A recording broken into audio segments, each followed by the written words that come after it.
Hey you, turn around. Yes, you're supposed to be recording this video, not reading a book. Pay more attention. Well, I'm glad you're paying attention because I'd like to teach you a few things about attention deficit hyperactivity disorder, or commonly known as ADHD.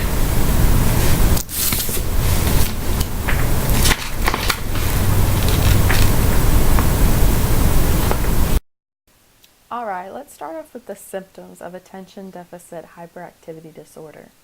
So the primary characteristics of someone with ADHD include a persistent pattern of inattention and/or hyperactivity impulsivity that interferes with functioning or development. So inattention would be things such as not seeming to listen when spoken to, being easily distracted by extraneous variables, not following through on instructions, or failing to complete tasks. Hyperactivity and impulsivity would be things such as often fidgeting, having difficulty waiting their turn, or just talking excessively.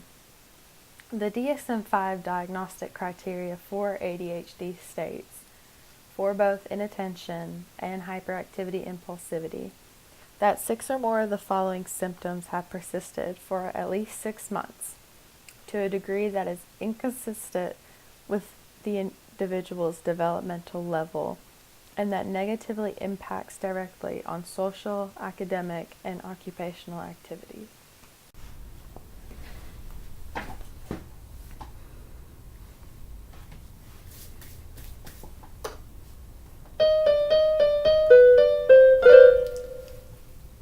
Oh my gosh, I can't believe I did this again. I started recording, but then I got hungry, and then I remembered I wanted to practice piano. I'm sorry, where were we? That's right, we were on the prevalence of ADHD. Analysis of prevalence of ADHD suggests that the disorder is found in 5.2% of the child populations across all regions of the world. But children are more likely to receive the label of ADHD in the US than anywhere else. 5 to 7% of the worldwide population of children meet the criteria for ADHD, and 3 to 5% have symptoms that significantly interfere with their quality of life.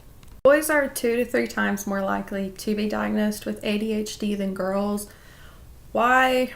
The reason is largely unknown. It may be because adults are more tolerant of hyperactivity in girls because they still tend to be less active than boys with ADHD.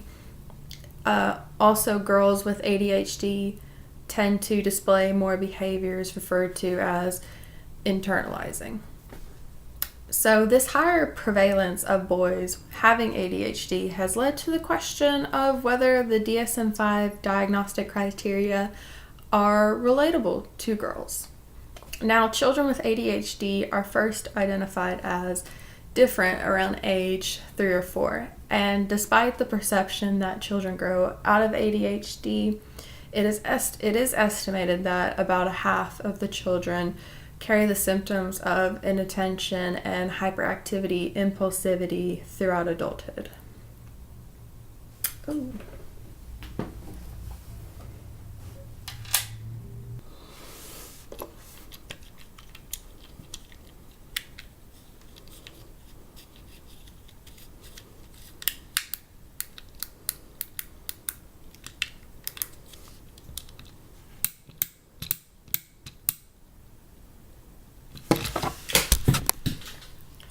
The 2 prevailing theories as to the cause of ADHD are biological and environmental. ADHD is considered to be highly influenced by genetics. Researchers are finding that multiple genes are responsible for ADHD. Most of the attention has been on dopamine, although norepinephrine, serotonin, and GABA are implicated in the cause of ADHD. More specifically, there is strong evidence that ADHD is associated with the dopamine D4 receptor gene, the dopamine transporter gene, also known as DAT1, and the dopamine D5 receptor gene. DAT1 is of particular interest because Ritalin, one of the most common medical treatments for ADHD, inhibits this gene to increase the amount of dopamine available. Such research can help scientists understand what might be going wrong and how to design new treatments. So the strong genetic influence in ADHD does not rule out any role for the environment, which takes us into our second prevailing theory. Researchers found that children with a specific mutation called the DAT1 genotype were more likely to exhibit the symptoms of ADHD if their mother smoked during pregnancy. Prenatal smoking seemed to interact with this genetic mutation to increase the risk for hyperactive and impulsive behaviors. Other research is also pointing to additional environmental factors such as maternal stress, alcohol use, and parental marital instability.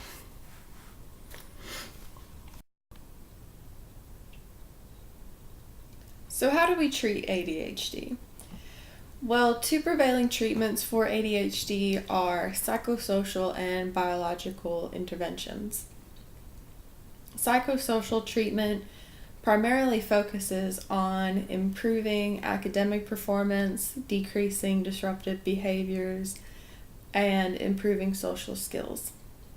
Reinforcement programs reward a child for improvements in the amount of time the child remains seated, or say number of math papers completed, or appropriate play with peers, while punishing misbehaviors with loss of rewards. Social skills training for children with ADHD, which includes teaching them how to interact with peers, seems to be an important treatment component. Most clinicians recommend an individualized combination of cognitive behavioral treatments to reduce distractibility and improve organizational skills.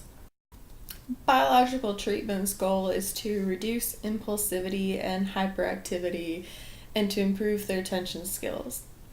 The first medical treatments for ADHD were stimulants like Ritalin and Adderall. So this seems contradictory to give an impulsive and hyperactive child or adult a stimulant and expect them to calm down. But it appears that stimulant medication reinforces the brain's ability to focus its attention. So considering the controversy of giving a child pills and the potential for abusing medication, most clinicians recommend them temporarily in combination with psychosocial interventions. Well, that completes our video. We went over the symptoms, the statistics, two prevailing theories as to the cause of, and two treatments for ADHD. I hope you learned something. Bye.